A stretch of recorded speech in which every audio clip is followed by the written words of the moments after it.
This is for Year 11 methods. We can look at exercise 13H, which is the application questions for exponential functions. So these type of questions will be relevant to your SAC. Okay? Now let's read the question. Carbon-14 is a radioactive substance with a half-life of 5,730 years. So what half-life basically means is that if we have a substance, we lose half the weight of the substance after 5,730 years. So if I had 100 kilograms of this carbon over 5,730 years, it will reduce to 550 kilograms. So the idea is it just loses, for every 5,730 years, it loses half its weight. So if another 5,700 years pass, we lose another half the weight. Okay, keep going down. So this is actually example exponential decay. So if you draw a graph, it will look something like that. It will go down. Okay. All right, so we know that the half-life of this substance is 5,730 years. It's used to determine the age and object. So a Babylonian cloth fragment has now 40% of the carbon-14 that originally had. How old is the fragment of the cloth? Okay, we'll start with our basic exponential model. So I'm going to use y equals a dot b t, and we'll let y be the weight.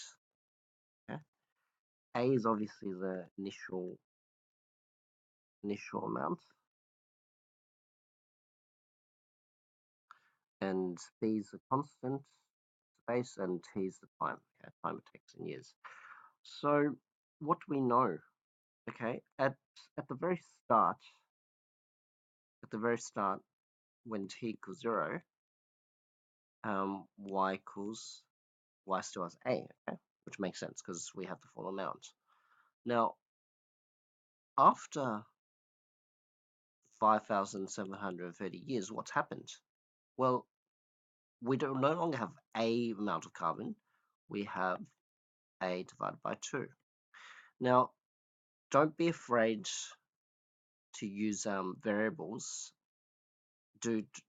Sub in things in terms of variables rather than numbers. Okay, in this case, we're not given a number. We're not given like, we started with 100 grams. It doesn't say that. We started with, we don't know what it started with.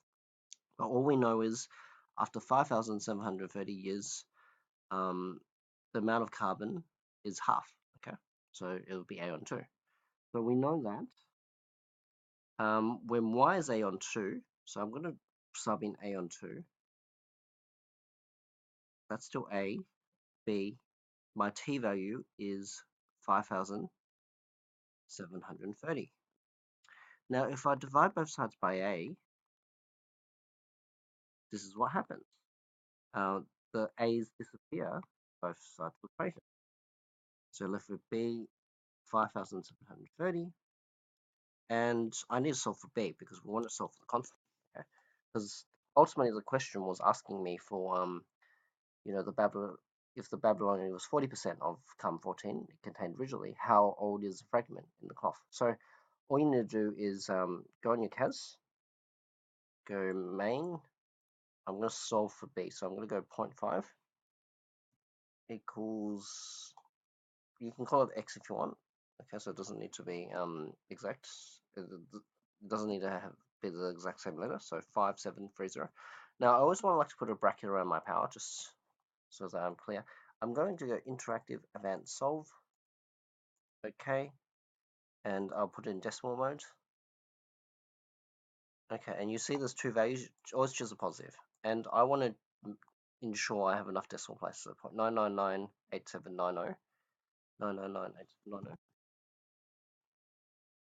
So E equals 0.9998790. I had a few more decimal places just in case. 90392. 392. That's my B value. So my equation, I'm going to write over here because I don't have space. Y equals A dot B, which is 0.999879790. 392. to the power t. Now we want to find out what the value is when it's 40% of its original amount. Okay, so 40% means 0.4a equals a times 0.9998790 392 to the power t. Now all I'm doing is solving for t. Now again, we can divide this by 8, so you get 0.4 equals 0.9998790 to the power t. Solve for t, and we should get a value for what our a is. Okay, so the beauty of using CAS is that we can copy and paste. So we want 0.4 equals this to the power of x, and I'm going to solve for x. Interactive, advanced solve, and I get 77575. Okay, 7575. 7575 is, and we solved our problem. Okay, so hopefully that helps.